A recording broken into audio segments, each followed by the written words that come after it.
I will say our niche actually, we proud ourselves to be a problem solvers. Yeah. Because many people, they seek for a solution, but then a provider can create them more problems instead of solving the problem. I mean, straightforward. Yes. A client comes to me to give them different views, different options, and help them decide the way forward, not just make them more confused on the problems that they already have. What does it take? Say I wake up tomorrow and I decide I'm going to open a bank. What does that process look like? Well, it's not straightforward, obviously, to open a bank. Yeah. But depends where you open the bank, first of all. But let's say you want to open the bank in Europe.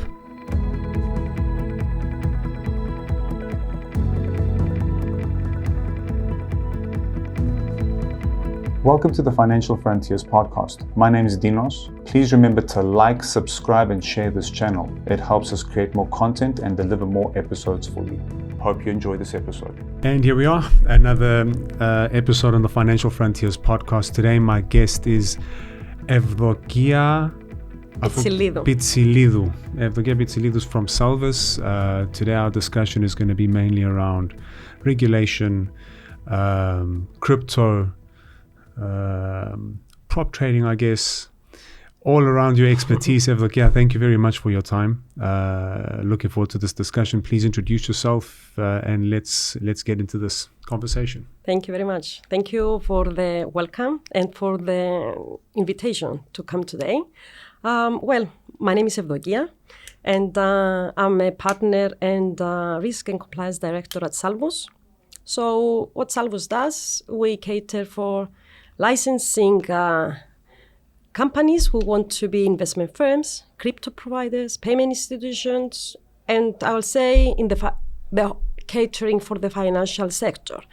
When they get the license, of course, we cater for all their regulatory compliance, the rules that they have to have in place, and we are also internal auditors. I will say that the whole industry is big and small at the same time. The beauty about it is that we can go to the whole world to find solutions for our clients, and it's united anymore. So we have a one world, full world of how many billions to cater for as clients. So yeah, this is who we are. And happy to comment of what's coming up, what's currently on the regulatory updates, and because we always have. Yeah, it's an ever-changing landscape. I think there's always changes happening. Politics. One needs to have some, some politics. Let's call it acumen around, how things could evolve and change. It's just a bit of your background before Salvus. So Salvus, from what I know, is since 2018. Mm-hmm.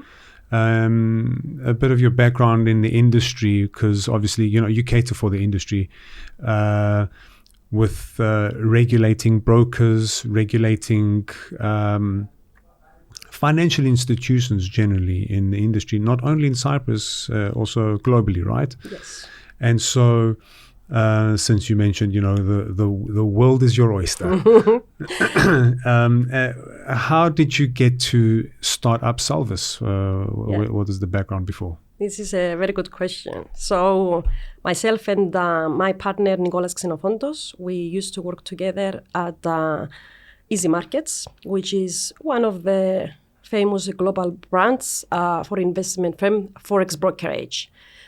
We used to work there for quite a long time, years, and through our experience dealing in the, I would say, risk management, in the dealing rooms, in catering and seeing the people, the industry itself, the product, I would say, and seeing the regulatory aspect and how this was evolving, and say we identify a gap in the consultancy side. Because one thing is to read regulations, and one other thing is to read the regulation and understand how this is applicable to the industry, which that's what our clients wants to know, how this regulation is applicable to me, not just what it means. Everyone can read, right?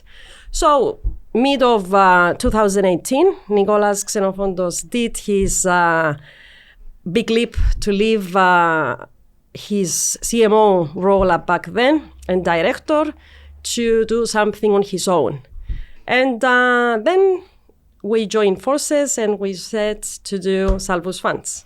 And since then, we had many people from the industry coming to us to help them applying, first of all, MiFID into their policies, their procedures, in how their products will be implemented. And of course, starting as being in Cyprus, we are catering a lot about CySec. And then as the industry evolves, of course, you see also the offshore jurisdictions and how these regulations are applicable. I say from my experience that if you know how to implement EU regulations, then the rest are easy. Correct, yeah, because in the EU it's quite strict.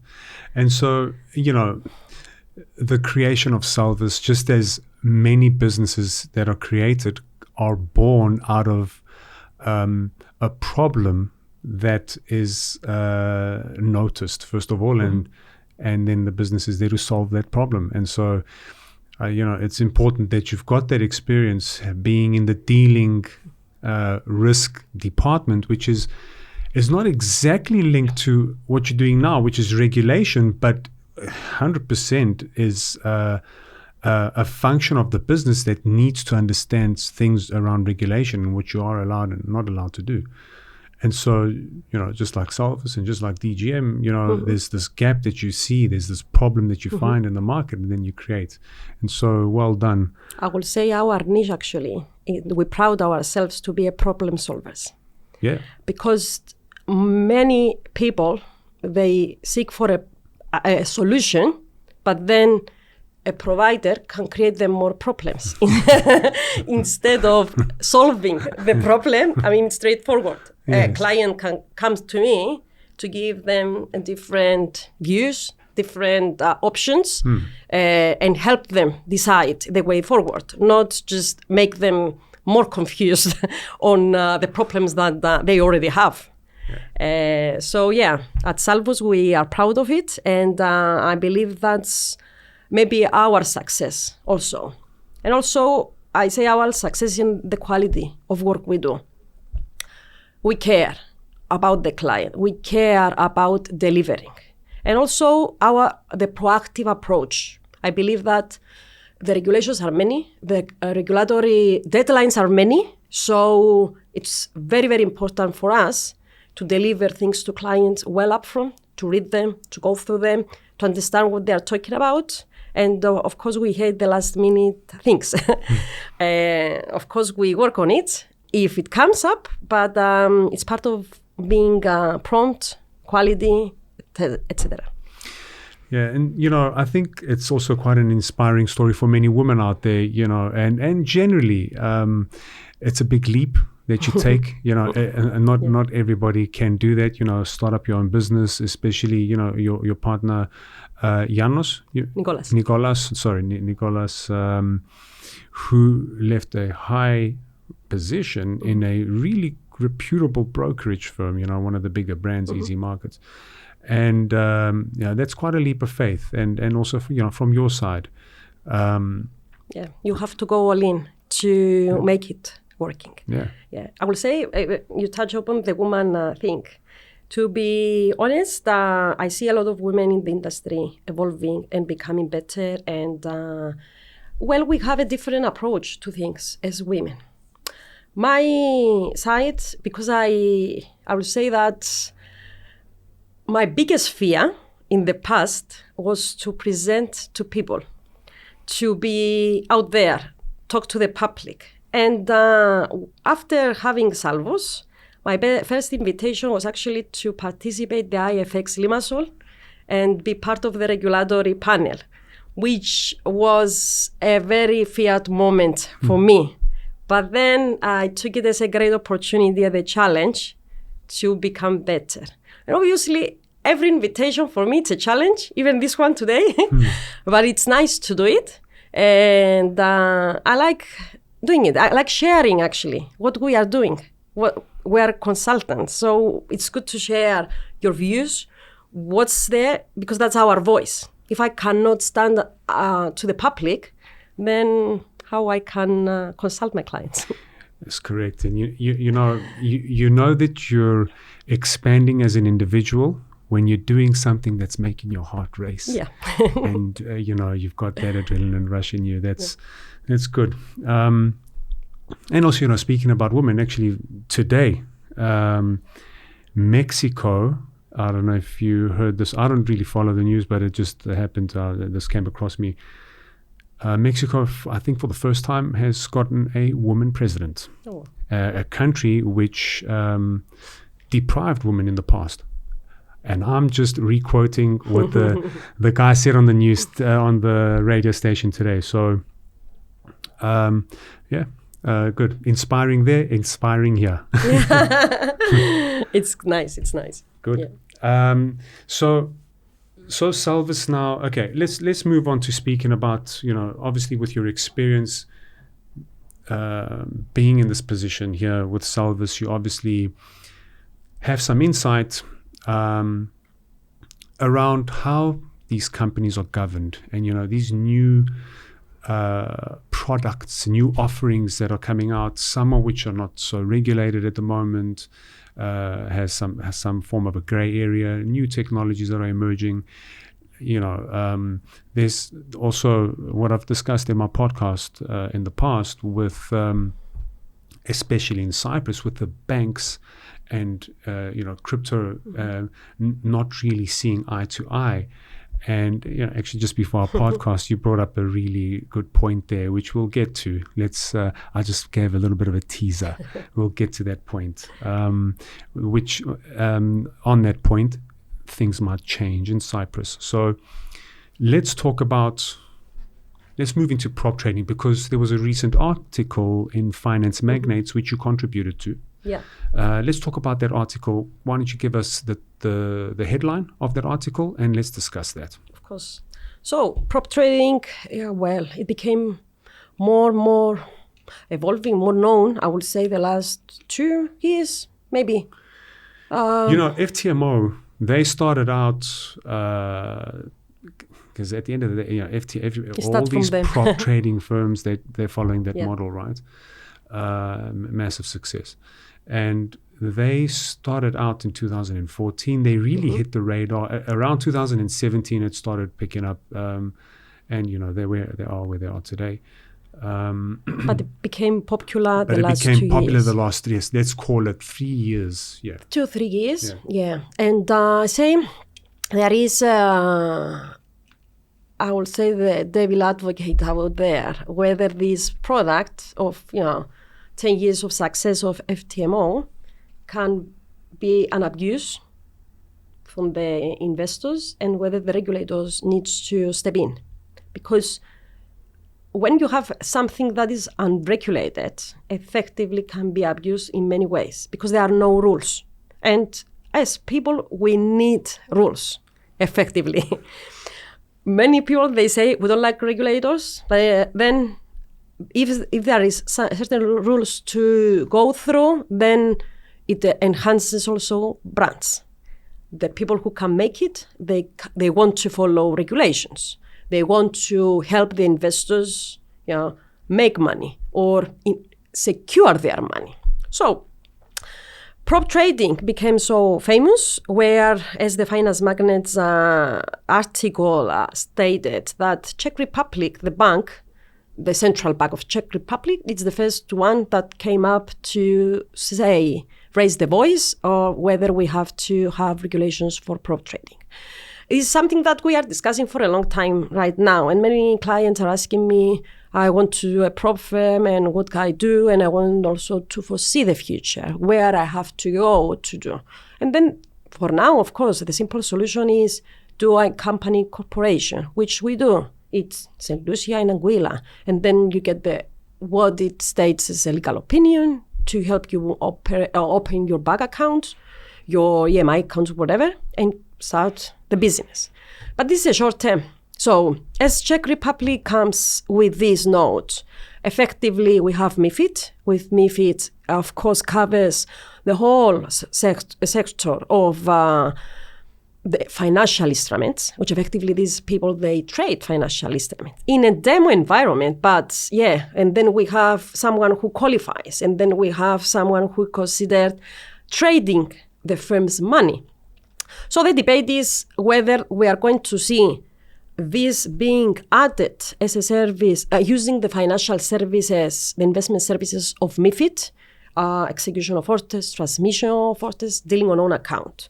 I believe it will come because it caters, the regulators, they care about investor protection, and that's safeguarding of clients' money. So with the article and Czech Republic coming up, effectively it sounds that ESMA is already at the forefront to see where we're going to do, what is coming.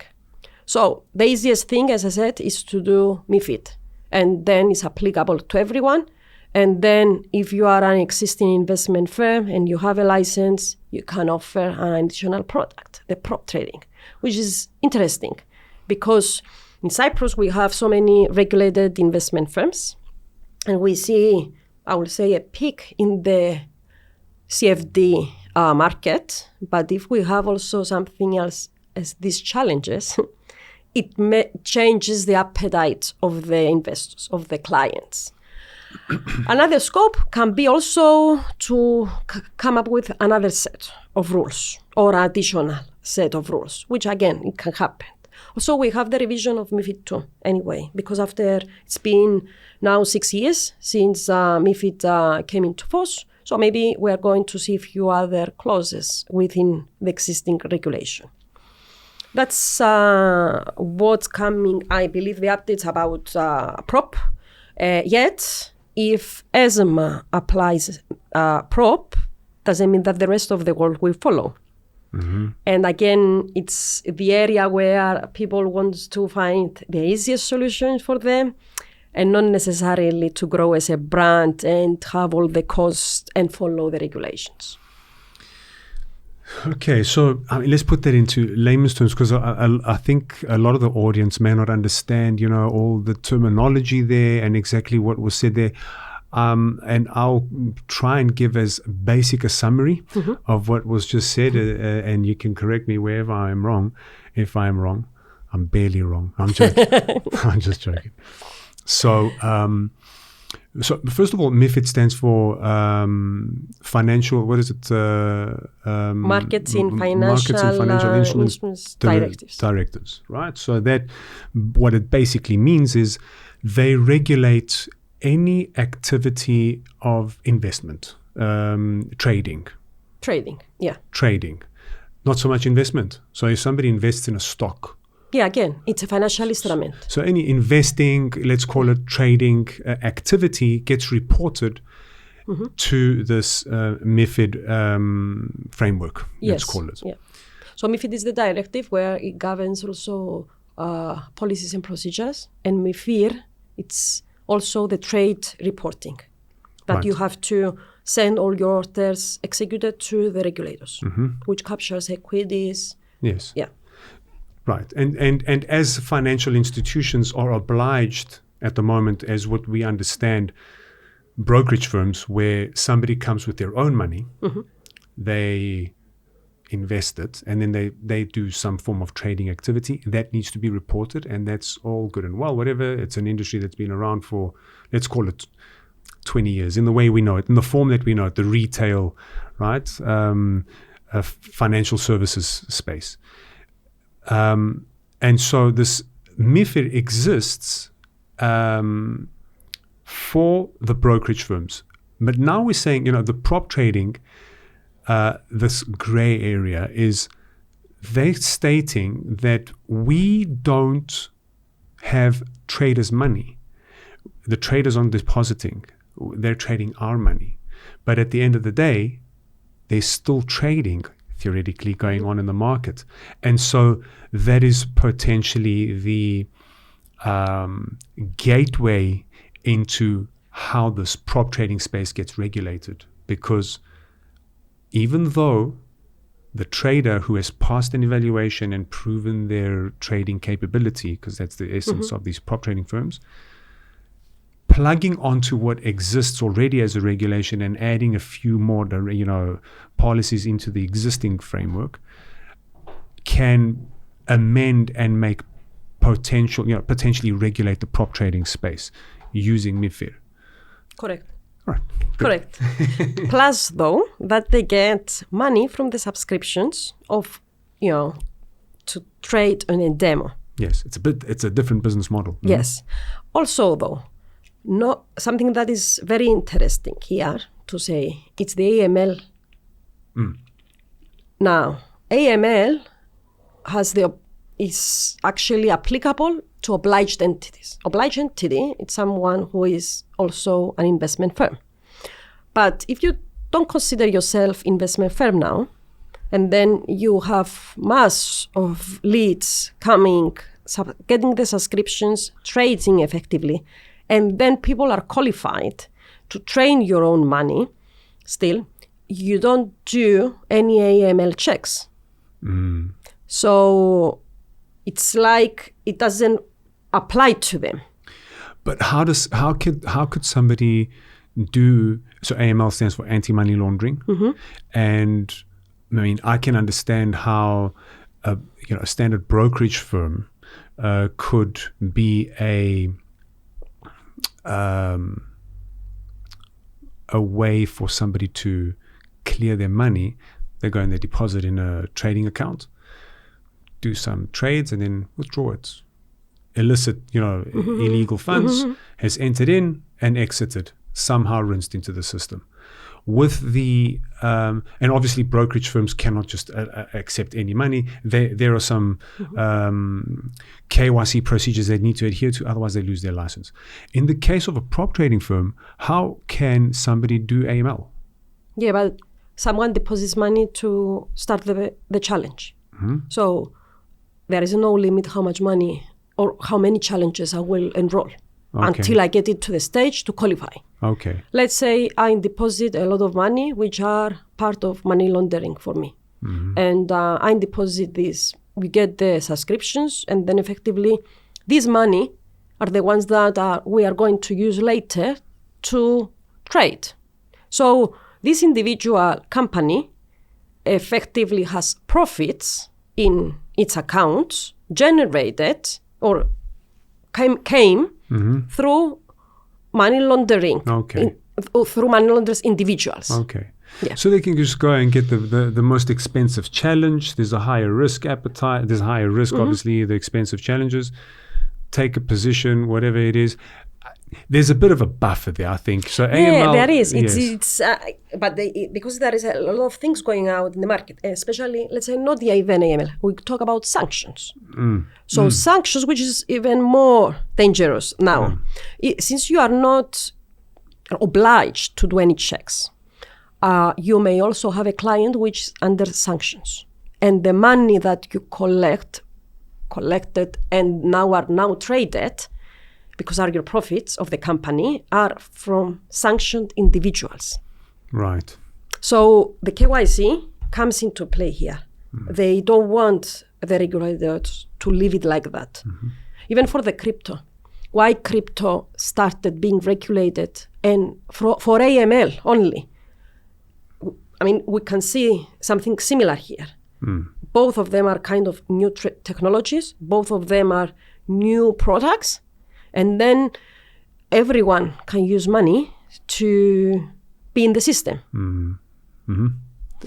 Yeah, so, I mean, I think you cannot strip out KYC and, your normal source of funds checks, whatever it is, especially in, this industry. Regardless of what the model is, it needs to be in place. And so, okay, going back to that article, from what I took away from it, I didn't read the article, I just kind of scanned through it. The bank, the Czech Republic Bank. The Czech Republic Bank has now put some process in action, which essentially is going to lead towards the Czech Republic being a jurisdiction for regulating prop firms. Yeah, but the thing is, if Czech Republic in a way regulate them, it has to go to ESMA and become a pan-European requirement. Mm-hmm. Yeah. Oh, okay. And also FTMO, it's in Czech Republic. So I would say that FTMO can benefit that from the fact that they are, let's say, the leader in the industry on prop trading.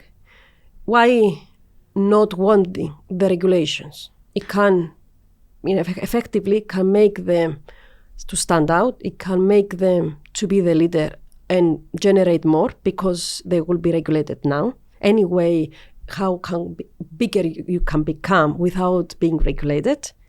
So if we have the Czech pushing ESMA because they raise the voice, then ESMA will come with instructions which will go to whole Europe at SISEC, of course. Mm-hmm. That's interesting. It's interesting to see how that's going to pan out. Mm-hmm. I think it's a good move in the right direction because it must be regulated, in my opinion. Good. Was there anything else that was mentioned in that article that maybe I missed? No, I think you covered most of it. Of course, there are debates. People who believe that we shouldn't be regulated and people that they say, it's okay for us to be regulated. The ones who don't want to be regulated are the ones who want to do something wrong. So, okay. Yeah. I mean, we spoke about crypto as well. Crypto. Actually, crypto is very interesting. Yes. Crypto, it's we have new things coming up. Actually, the most recent is that Manival reassessed Cyprus. Manival is the council of Europe that's assessing countries in Europe in terms of AML. Okay. And they had a recommendation 15, which is the FATF recommendation, where Cyprus was partially compliant on it, which is new technologies. Now, we have been removed from being partially compliant, which means that we did well. Now, how we did well? We had SISEC. SISEC regulates crypto providers. They did good job. They regulated them in a nice way. They oversee the supervision. And in terms of AML, the rules are there. Now, MiCA comes into force this year with starting from 30th of June, the stablecoins. So in Europe, it will be regulated, which meaning that providers who are offering stablecoins, they have to follow these rules. And then we have December 24, which the full application of MiCA comes into force. So all countries has to effectively adopt the new regulations. It's like MiFID. Now we have MiCA.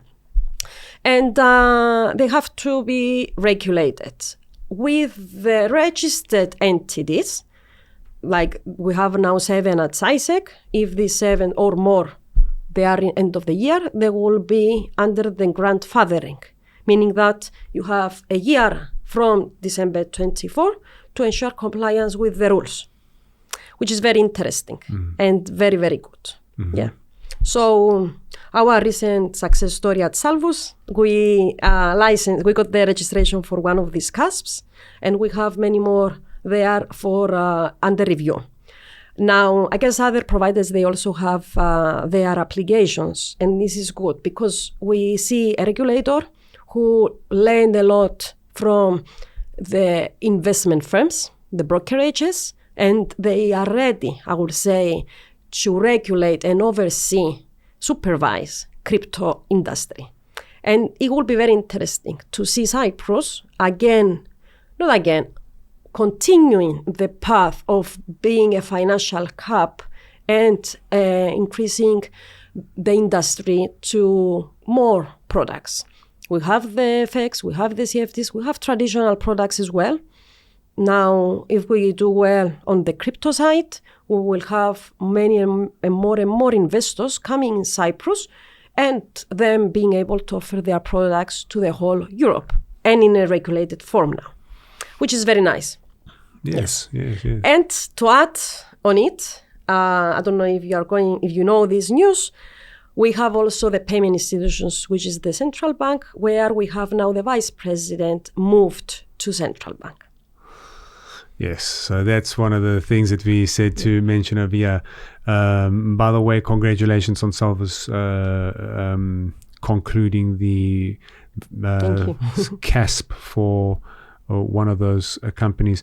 I don't know, maybe does it make sense to say which those regulated CASPs are at the moment? There are 7 at the moment. We have 7. We have the Revolut, which was, I think, the first one. Yes. Then we have the 5 now CIFs that they opted for their license, the crypto license, which is NAGA, GTFX.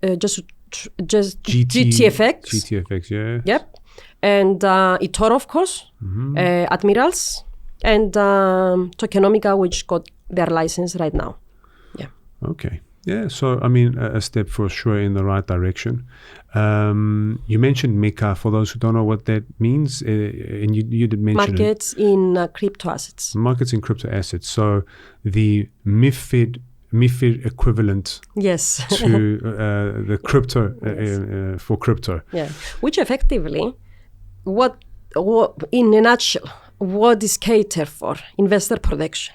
Yes. So the rules there are for protecting the consumer, protecting through the different rules how their funds are secured, where it will be secured, what are you doing for marketing communication, what are you doing as a firm overall to help your client, and you are providing a service because the institutions are providing a service. Mm-hmm. So the client has to come there and use the service with their cost, of course.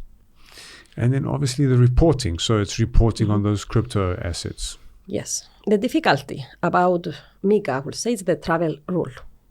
The travel rule? Yes. So what is the travel rule effectively is you are having a wallet in a crypto exchange and you want to send to me, I don't know, 1 Bitcoin or whatever. And I'm not a client of this exchange, okay? So the exchange itself needs to identify my wallet, has to collect the information from the exchange that I am having the account and report to the other exchange. I want from Evdokia, Dinos wants to send to Evdokia 1 Bitcoin and collect the information and keep it in their books. So it's like the EML part of the transaction. So we remove now anonymity because we have just an address in the past. You know, I think because of the way the blockchain is and the ledger, the distributed ledger, more than half the job's already done in terms of reporting. It's just mapping the addresses to an individual, I guess. Yes, and being able to transmit it to the other provider. And there are news. There are already solutions there. Last year, at a point, it was published by Revolut, actually, to the users that they are subscribed to the trust. So the trust is effectively the similar like the SWIFT. Mm-hmm. So what is a SWIFT? A SWIFT is an ecosystem created by big banks where they have a communication between them to exchange, to send money to another bank. Now, in the crypto world, we have the trust. So it's a system where the subscribers of the system are the exchanges. So the big exchanges came together. They created the trust. The trust, of course, to be a member, you need to have a lot of security standards fulfilled, a lot of requirements to ensure security. And the people in the companies in the trust, they can exchange information between them. So they try to solve this solution. But who will become trust member? Only who have money. It's a big brand. But you can see the path. It's replicating what banks into this new world of the crypto.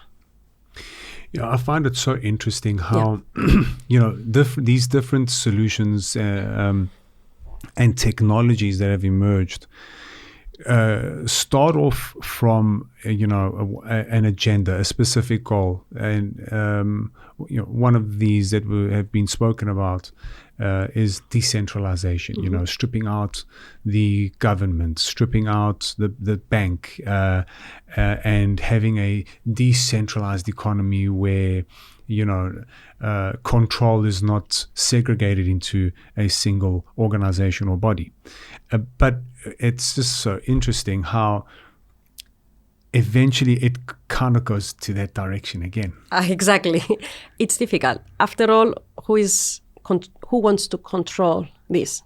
Governments and banks, isn't it? Yes. So let's say we all agreed in the end that, move is going forward. So big banks and central banks can see now that it's unavoidable that fiat will not exist in the near future. Everybody after COVID, they pay with their phone. Our money is in our phone, and then we tap and we pay and we keep going. We don't even exchange money anymore, and we don't have a paper. And with the crypto is another form, isn't it? So I can pay with crypto to get the water. So but someone has to own them. Someone has to control it. And the government wants to control it. So central banks, in a way, has to control it. And we see digital euro and digital dollar coming up.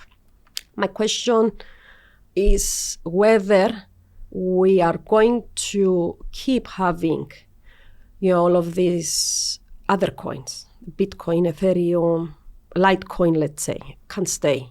But what about the others? They can be sustainable. Yeah. That's the question for the future. Yes. Yeah. It's you go to solve one problem, then you go and you create another, and this decentralization is, I can also understand that argument where you don't want to leave the power with one single government, because sometimes what happens is, and oftentimes what happens is, people manipulate their position. They and it's not to the advantage of the masses. Those people who are in control essentially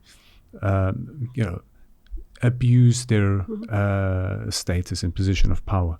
And so that's what. But then on the other hand, when you go and you strip, because that, having a regulated body or having a bank or, managing or controlling the flow of money or the flow of assets and how, the markets work, does provide some form of, this governance is important, having some protocols and protecting the investor. And so, if you strip it out with the intent of solving the problem of, why should certain people be in a position of power and then we get manipulated in a sense, but then at the same time, you also take yourself into this unregulated area where it's also a vulnerable place. So it's really fascinating how just society and humans work, and it's just this fine balance between trying to strike that sweet spot of having a fair flowing economy, let's call it. It can never be a fair, I say. But talking about the end individual, the consumer in the end. Do you want your money to be safeguarded by a regulated entity or into an unknown, which, you have today a website that you have an account, and tomorrow this website can vanish with your money together. Yeah. That's the thing. But from the other side, I can see a problem solved in the Asian and African countries. Countries where they didn't have access to banks and the system was not helping them. So we used to but hear people going from country to country with money in a bag, where we say this is laundered money. That not necessarily laundered, but because they don't have a system, they cannot do anything about it. So they carry the bags. Now these countries, they have just a wallet, and they have their crypto in the wallet. And instantly they can send it to someone else, which can create the problems of the AML. Right. Yeah. But if we regulate it, we, in a way, control it, and in a way, avoid all of these tax invasions and all of that, because they want to control us anyway. Right. So, talking about banks, what does it take? Say I wake up tomorrow and I decide I'm going to open a bank. What does that process look like?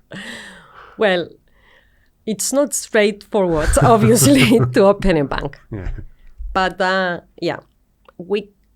depends where you open the bank, first of all. But let's say you want to open the bank in Europe. It's a lot of paperwork of qualifying shareholders, of qualifying assets, qualifying the funds of the individuals. There are a lot of governance that you have to set up, systems in place. And let's say you have all of this and you're super rich and you can do all of that. And you have knowledge and you have a great board and systems and everything. And then, of course, it's a dialogue between the regulator and the owners and the promoters, like ourselves, for example. But it's also, we go up to the authority, EBA, European Banking Authority, ECB, and then on down to the thing, how many banks can operate in Europe? How many? So there's a limit. The regulator puts a limit on how many banks can be, okay. Yes, there is a limit of banks to be there. So we cannot, and I guess Cyprus, for example, now may have 13, 15 banks, maybe, and with some branches from other countries. They cannot come tomorrow and say, I want to have 100 banks. Who is going to be your client? The market cannot sustain that. Exactly. It cannot sustain. There are no people for having these banks. And of course, imagine the rules of, creating this bank, which you wake up, obviously it's not I wake up, it's a plan towards so many things, and then so many rules to fulfill, and then the regulator to supervise you. Right. Because, don't forget about who is actually paying in the end of the day if the bank does not behave. The people, isn't it? Yeah. Like we bail in the banks to save the banks because the whole system is fragile and dependable to the banks. Right. Yeah. And so you mentioned this is quite interesting because I think this also opens up a discussion about the changing landscape of banks. And we spoke about crypto, that could change.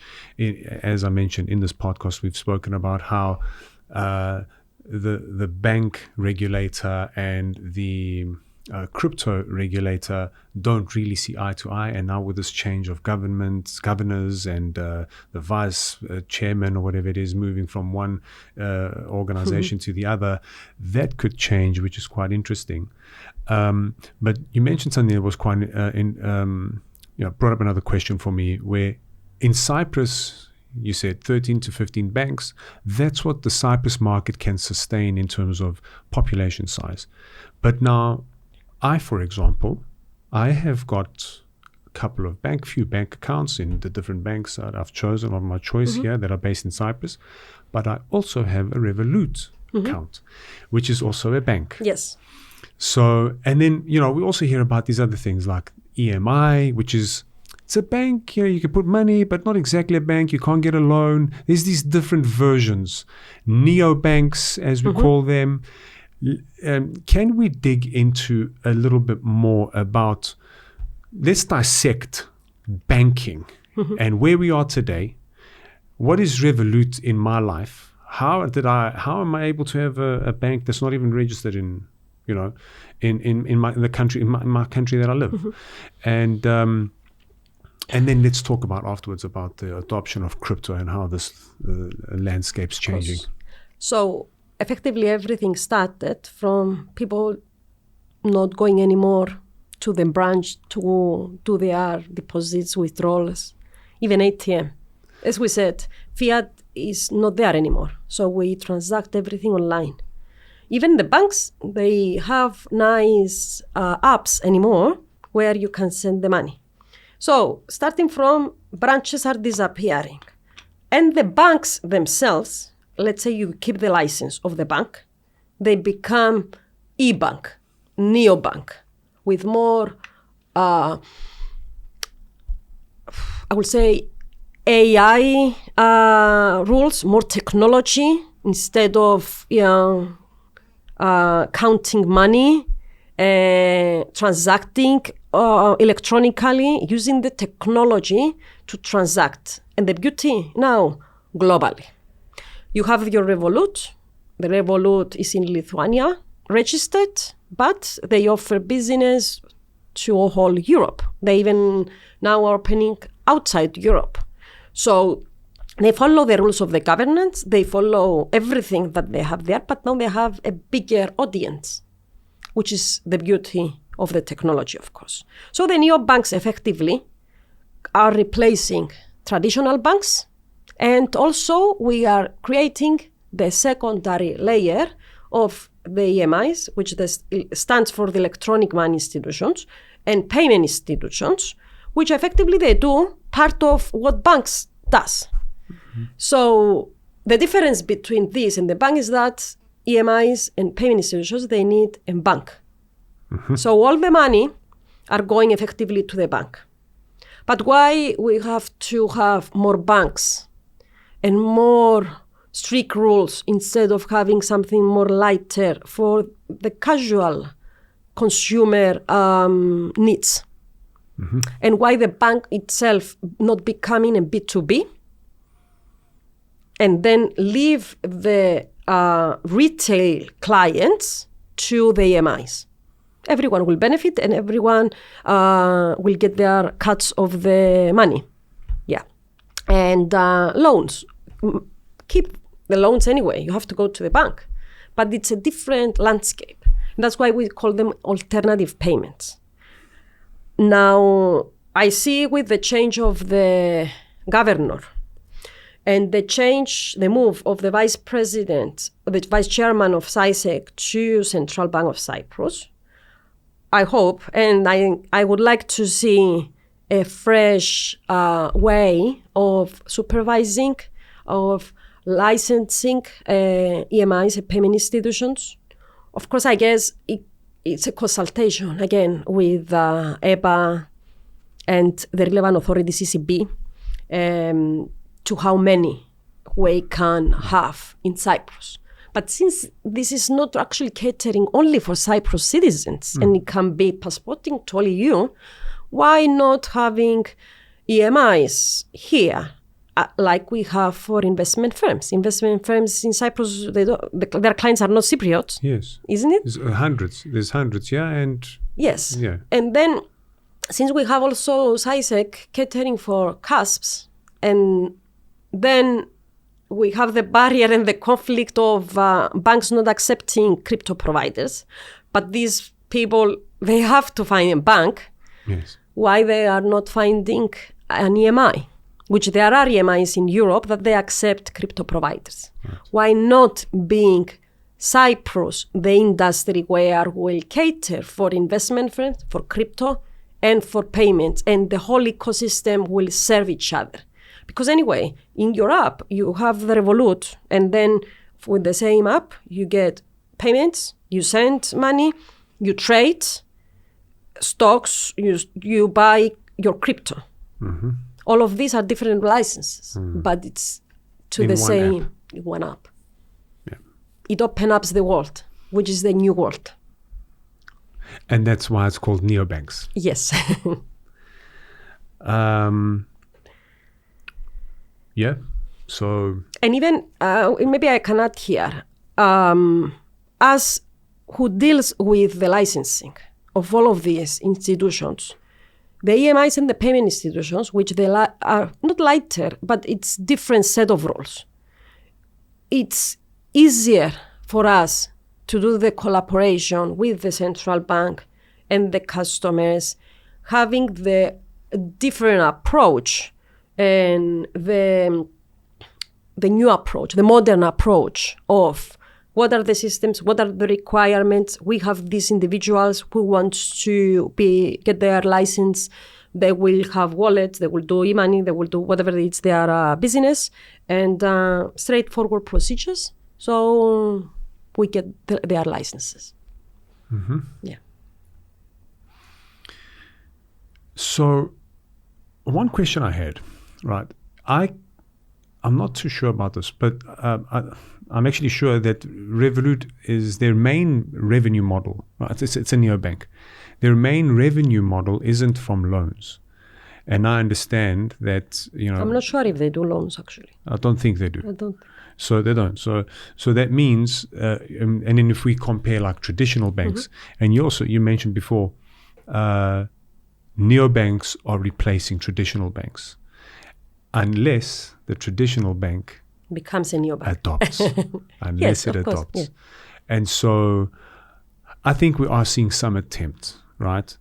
The app is important because that's where you start to become a neobank. The stripping away of physical, branches. It's not needed anymore. Money machines that count notes are not doing that much anymore, or coins, right? So the world is changing, and the traditional bank, if they don't adopt to this new change, and that means the neobank model, and then also crypto, right? They will dissolve because that's how technology changes things. But my question here is specifically around these neobanks. Obviously have a different revenue model because traditional banks earned money from interest. I mean, that was what the main, sure there are banking fees and whatever it is, but the main line of business, as far as I understand, is the loans that they gave out and what helps any economy, right? The real estate market moves. People are able to get homes because of these loans that are structured around the traditional banking system. And since these neobanks don't offer loans, perhaps there's a place and maybe a whole different offering where the traditional banks become that's the only thing that they do. You want a loan, you go there. All your other banking needs, perhaps it's from someone else. I don't know. But what is the revenue model of a neobank? Because in Revolut, I don't need to pay a subscription. I get some upgraded benefits, right? But not everybody does that. What's their model? How do they earn money? Well, from the spread, changing money. Exchange, which you do. You go to different countries, you pay with your Revolut card because you have cheaper exchanges rates than having your cards linked to the bank. Then the other products that they have, the investments, which actually they have the exchanges from the crypto. They have the exchanges from trading equities. So it's also, I would say, an investment vehicle. Right. So they have their revenues from... Like a broker. Like a broker, yeah. But even if you pay, let's say, with the card in your own currency, up to a limit, you pay also, if you notice, a commission. So they tell you are going to pay the commission. So, maybe their revenues can be smaller, but they are there. And when there are masses, Of course. revenue can be, quite good for the business. The war I can't see, though, is between the banks and these EMIs. Okay. Because they steal their clients, the retail client. Right. But for my view, maybe we have to change this. If they are the B2B model, as I said earlier, and their customers are the EMIs, I don't need to spend my resources to do KYC, extensive KYC to all retail clients. Do it only if you are going to offer a loan. And you get also your fees from your big client, which is the EMI. Right. Isn't it? I mean, anyway, they will need the corresponding bank to transact. So they get their fees from there. And problem is solved. Good. Yes. Very interesting. So you also mentioned the stable coins and that MiCA is going to be regulating them as early as 30th of June, this month. Yes. So this month. So what does that mean exactly? Stable coins getting regulated. I know USDT is a stable coin. USDC, is that a stable coin? Yes. Right? Is Bitcoin a stable coin? No. These ones that are linked to fiat currency are considered a stable coin? Yes, yeah. Okay. Because they are not fluctuating effectively with, they are going with the currency. Right. Yeah. Although, I don't know if you've heard of CoffeeZilla. CoffeeZilla. So CoffeeZilla, very YouTuber, right? His channel, what he does, his shows, he speaks about scams and he exposes scammers, and he has some episodes around Tether, USDT. It's quite scary, right? It doesn't look like a very stable coin based on what CoffeeZilla says. But anyway, so let's just consider USDT as a stable coin. I use USDT quite a lot. I don't leave anything in USDT. I exchange it immediately to euro because of CoffeeZilla. Okay. But what does that mean, right? MiCA's coming and regulating the stable coins. What changes? What changes for me as a consumer? Well, for you as consumer, it doesn't really change anything. You have an account at Binance, for example, and by the Binance entity that you have your account, let's say it's regulated in Europe. It means that automatically your money, your stable coins are now kind of safeguarded. That's the change. But effectively in the transaction-wise, nothing changes. They're not going to change the app, how it looks like. The regulation goes to the provider, to the exchange, where they have to fulfill certain rules. They have to ensure compliance with the articles of MiCA on this specific area. Okay. So it's a more of work for the providers. Got it. Yeah.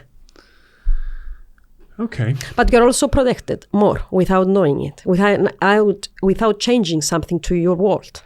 Is there any guarantees? Like, in Europe, for example, we have guarantee €100,000. Well, at the moment there is no, but effectively we will have. We need to have, like at SciSec, investment firms, they need to become member of the ICF, which is a pool of funds that firms, to get their license, they contribute an amount to the fund, and then they pay an annual fees, etc. So let's say we have an investment firm who defaults, and then you are the client of this firm and you now lost your money.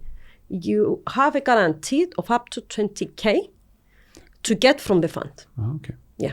So all firms are contributing to the fund, and the fund is there available in a way to bail in the customers who lost their funds. So it's some form of an insurance. Yes. from insurance. Okay. Investment compensation fund. Mm-hmm. Yes, the same. It's FCA, for example, has all countries. They have it, and this is the role of it. Yeah. Separately, the banks they have the guarantee of the 100K. Right. Yeah. So I expect to have the similar body for some form of a guarantee for the on crypto. the stable coins. Yes.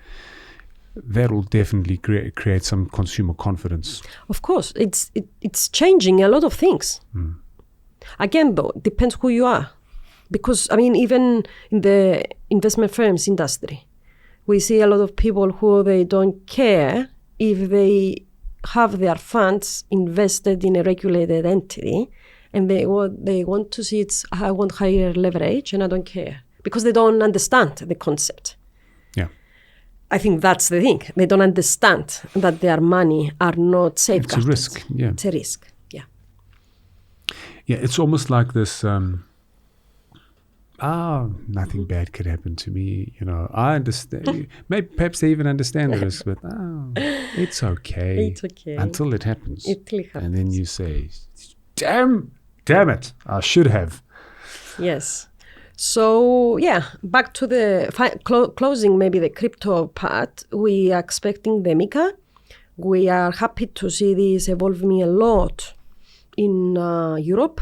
And of course, Isaac, we're waiting from them to see, this nice vibe of safeguarding also and supervision, but giving the license out and flourishing the industry. Yeah. And then in parallel, we expect to see FCA getting in on the action. We also have Dubai, Abu Dhabi, that they rolled out already their framework. And we also have Mauritius, who had formed Vitos, who is catering for crypto providers, which is very interesting again. Yes. Because we have the offshore jurisdictions where they become better and more knowledgeable. And I mean, it's good. They cater for non-European clients. Right. Seychelles, Mauritius, they do it. They do good work. And even South Africa, the regulators there are doing good work, and they cater for that side of the world. We need to have these regulators as well. As long as it's regulated and as long things are in place, I think it's good for the end client. 100%. Evdokia, believe it or not, we've been here for an hour already. We've discussed a lot of stuff here. We can keep going for... We could. We really could.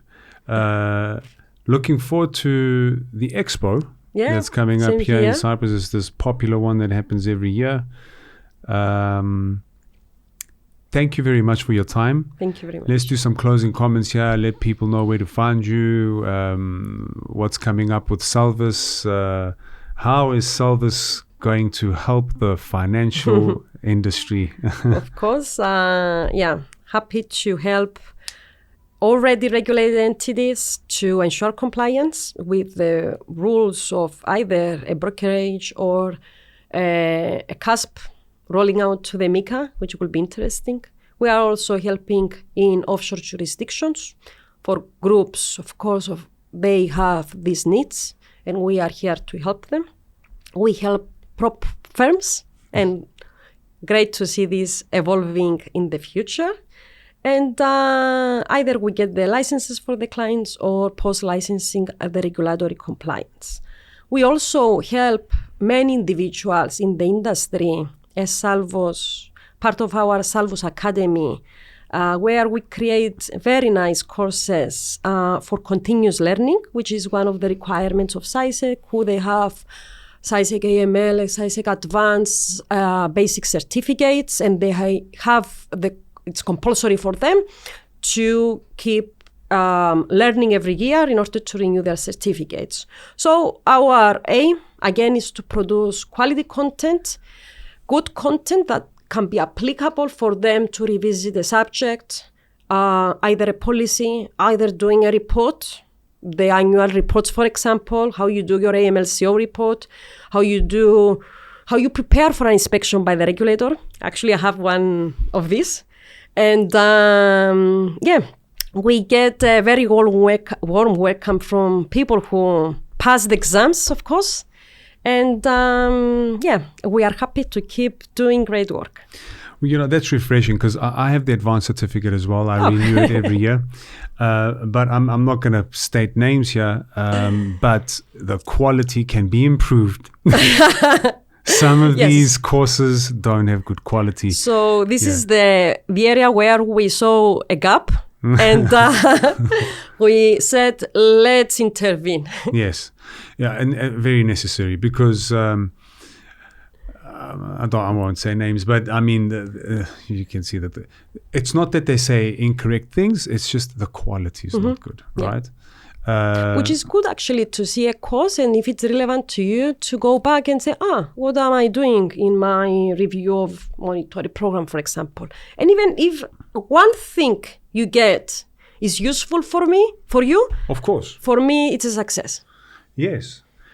But listen, I mean, even in these ones that don't have good quality, which are just destroyed, but I didn't give any names, so you take something away from it. Yeah. It's good that SAISEC has applied this requirement where you need to renew every year because we forget, right? Of course. We forget these things, especially if you're not dealing with it on a daily basis, you forget. And so that's good. Yeah. And especially on AML, when they roll out this requirement 3 years ago, I think. Yes. It's a compulsory for someone to have AML certificate. Few people, they say, I have to do the certificate. But in the end of the day, they learn. They all learn. First of all, their responsibilities, which is a must. It doesn't comprehend to my mind to be a director and you don't know your responsibilities. Yeah, of course. Isn't it? Yeah. Yes. And something that we expect to see as well, we were expecting this from SAISEC 2 years ago, it's still going on, a SAISEC certificate for salespeople and people talking to customers. So we don't have a syllabus yet, but they said they are going to have the certification, which I expect to have rules of communication, rules of what you can say, marketing ways. And I think it's very good because I think we need education. Of course. Yeah. That's definitely so. SAISEC and the courses that they've got in place right now is more around AML and with the advanced understanding the products and how the markets work. The sales is a very important one because SAISEC will penalize and even revoke licenses based on what people are saying on the call to customers. Exactly. You cannot say it's going to go up. You cannot say certain things. Yeah. And it's good to have a course around that because somebody might not be compliant in what they're saying to a potential customer and they not know it. So it's that's the danger. Yes, yeah. And that's the danger. Yeah. If I don't know what I'm supposed to do and no one told me, it's very bad. But if I have a guidance and a requirement maybe, that's where sometimes following rules, it's a good thing because makes you to do it. So become knowledgeable on something and then you are not a novice person. 100%. Yeah. And even this will help the industry in becoming better.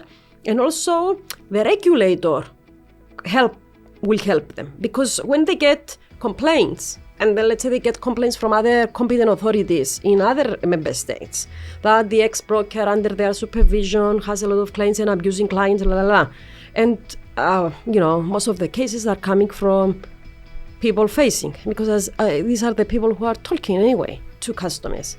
If there is education around that, it will help also the regulator dealing with the other regulators. Yes. Yeah. Good. Evdokia, thank you very much for your time. It was a pleasure as well. I enjoyed this chat very much. Same here. Hopefully we meet again with more upcoming things to say. Yes. And that's a wrap. Thank you for watching. I hope you enjoyed that episode. Remember to hit the like button.